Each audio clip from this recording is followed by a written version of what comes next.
Even before Columbine in 1999, the United States was known for cases of random people going postal. This expression, which was born during a rash of rampage murders carried out by U.S. postal workers, denotes when someone goes on a concentrated killing spree, usually using a firearm as the main weapon. Those who went postal in the 1980s were overshadowed in the 1990s by school shooters, and these days, school shooters, mall shooters, movie theater shooters, and terrorists all vie for the panicked world's attention. While rampage killers are often seen as an exclusively American phenomenon, this is far from true. Indeed, Europe, Asia, Africa, Oceania, and Latin America have all experienced horrific rampage attacks since at least the 19th century. Some of those tragic events will be discussed in the following list. Number 10. The Azerbaijan State Oil Academy shooting. Azerbaijan is not a country that regularly makes international news. When it does, it is usually in conjunction with the long-simmering conflict over the disputed Nagorno-Karabakh region, which is claimed by both Azerbaijan and Armenia. However, Azerbaijan made the news in 2009 for a different reason: a school shooting. On April 30, 2009, a man opened fire at the Azerbaijan State Oil Academy in the capital city of Baku, killing 12 and wounding 13 more. Shortly before 9 a.m., the gunman, 28-year-old Farda Gadirov, used a Soviet-made Makarov pistol to shoot his way from the first floor to the sixth floor. The first to die were a security guard and a cleaner. Next, Gadirov targeted students, including 2 foreign pupils from Syria and Sudan. Azeri authorities would later characterize Gadirov as a lone wolf who had talked about carrying out a mass attack for some time. "I am coming to Baku, I will shoot everyone I meet regardless of their age. I will not give up to the police. I will experience the pleasure of killing," the gunman wrote in a text message prior to the massacre. True to his word, Gadirov killed himself as Special Forces soldiers moved in to arrest him. Despite the killer's confession and his corpse inside the college, some in the Azeri press doubted that a common civilian could be so deadly with just a pistol. In the aftermath of the killings, an ethnically Armenian resident of Marneuli, Georgia, was accused of organizing the massacre as a terrorist act. Mardan Gumashian and 3 others were subsequently arrested, a move which Armenia denounced as politically motivated. Number 9. Dunblane Massacre. Arguably the worst mass shooting in Great Britain's history occurred on March 13, 1996. On that dreadful day, the Scottish town of Dunblane was the target of one madman's wrath. Specifically, gunman Thomas Hamilton arrived with 4 handguns and 743 rounds of ammunition and targeted children at a local primary school. The attack began at around 9:30 a.m. Hamilton entered the parking lot of the Dunblane Primary School and then cut the nearby telephone wires. Next, Hamilton shot teacher Gwen Mayer, wounded teachers Eileen Harold and Mary Blake, and then began shooting his way through the school's gym and library. The entire shooting took less than 5 minutes and ended when Hamilton killed himself. The senseless crime claimed 17 lives, not counting the shooter himself. No motivation for the crime has ever been revealed. However, there had been warning signs, especially regarding Hamilton's infatuation with young boys. Prior to the shooting, Hamilton was mostly known as Mr. Creepy, a chubby loner who was the one-time assistant leader of a local Boy Scouts troop. In the 1970s, Hamilton was accused of having suspicious moral intentions towards boys. Hamilton would blame this accusation for his failure to become a scout leader, as well as the cancellation of his club meetings held at Dunblane High School. Following the shooting, the British government released the Cullen Reports, which, among other things, recommended a ban on all handguns. Because of this, the Dunblane massacre is often looked to as the event that forever changed the United Kingdom's gun laws. In the end, ownership of most types of handgun was outlawed. Number 8. Kuen-Yung Knife Attack. Arguably the most infamous mass knife attack in modern Chinese history occurred on March 1, 2014. At 9:20 p.m., Several men dressed in black descended on the Kunming railway station in the city of Kunming, Yunnan province. Armed with knives and meat cleavers, the men began indiscriminately slashing, stabbing, and hacking railway passengers. When they were done, they had killed 31 people, of which 7 were police officers, and 2 were railway security guards, and injured 143.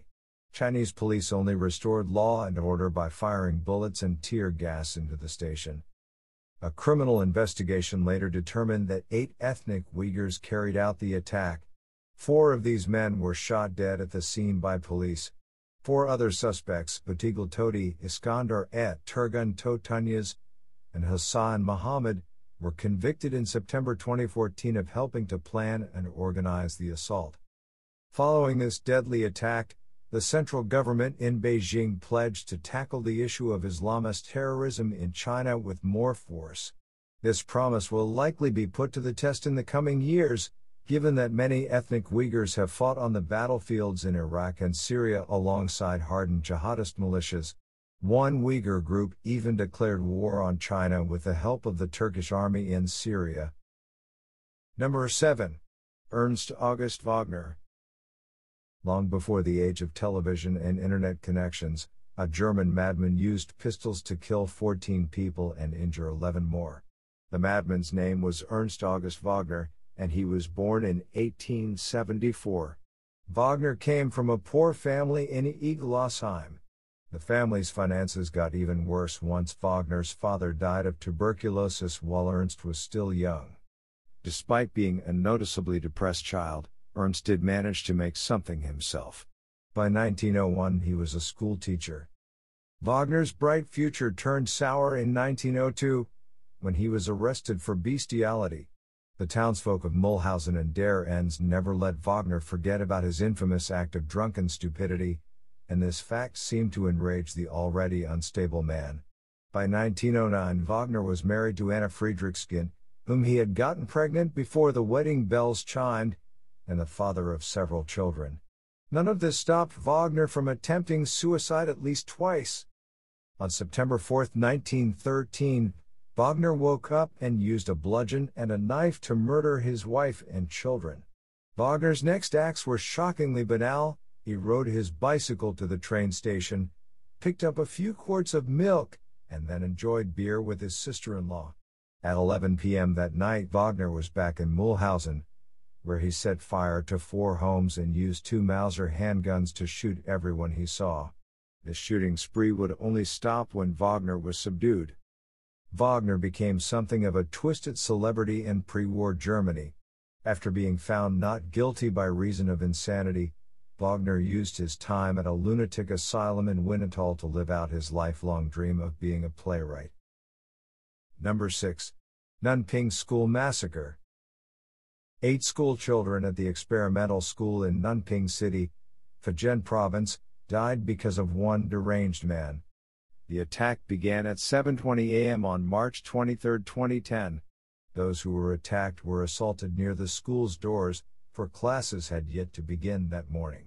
Of the 8 stabbed to death, 6 died at the scene, and 2 died later at a nearby hospital. 4 boys and 4 girls were killed in the attack, with most being under the age of 10 years old. The perpetrator was revealed to be a former community doctor named Zheng Minsheng. Between 2002 and 2009, Zheng worked as a community doctor until he resigned over unspecified personal reasons. Some sources said he was fired. It was widely reported in the Chinese media that Zheng had a history of mental illness. After his attack, Chinese police officials said that Zheng had made statements about his life being meaningless. A mere 20 days after the attack, Zheng, 41, was executed via shooting.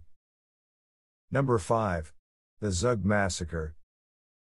Just days after the September 11th terrorist attacks in New York City and Washington, D.C., the usually peaceful nation of Switzerland was struck by a horrific mass shooting. On September 27, 2001, a man burst into the Zug Canton Parliament, shot 14 legislators to death, and injured 18 more before killing himself. The gunman did not match the stereotypes. Unlike most mass murderers, Friedrich Labacher was not a young man. At the time of the shooting, he was 57 years old. However, like a lot of killers, Labacher did have a troubled past, along with a serious mental illness. Labacher spent several years of his life unemployed and divorced. His wives had mostly come from the Dominican Republic. One had borne him a child. In 1970, Labacher was convicted of several offenses, ranging from theft and forgery to incest. For this, Labacher served a total of 18 months in jail. For Labacher, his grudge against the government began when several of his post-prison business ventures failed. What finally pushed Labacher over the edge was a legal dispute between himself and the canton of Zug stemming from Labacher's 1998 arrest for threatening a bus driver. Legal woes and a personality disorder convinced Labacher that there was a government conspiracy against him. This is why he used several handguns and a homemade bomb to carry out what he termed his day of rage against the Zug Mafia. Number 4. Hungerford Massacre. The afternoon of August 19, 1987, is one that the residents of Hungerford, England, will never forget. On that terrible day, 16 people were gunned down, and 15 were injured. Known by many as the tragedy, the Hungerford Massacre still remains one of the worst cases of mass violence in British history. The man responsible for the bloodshed was 27-year-old Michael Robert Ryan, an unemployed young man who had once worked in the delicate industry of antiques.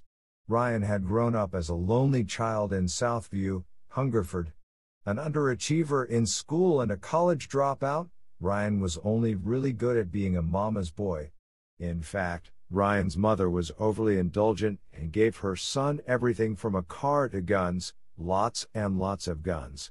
For the majority of his life, Ryan was seen as harmless but kooky. He was best known for telling tall tales about being married or having served as a paratrooper in the British Army.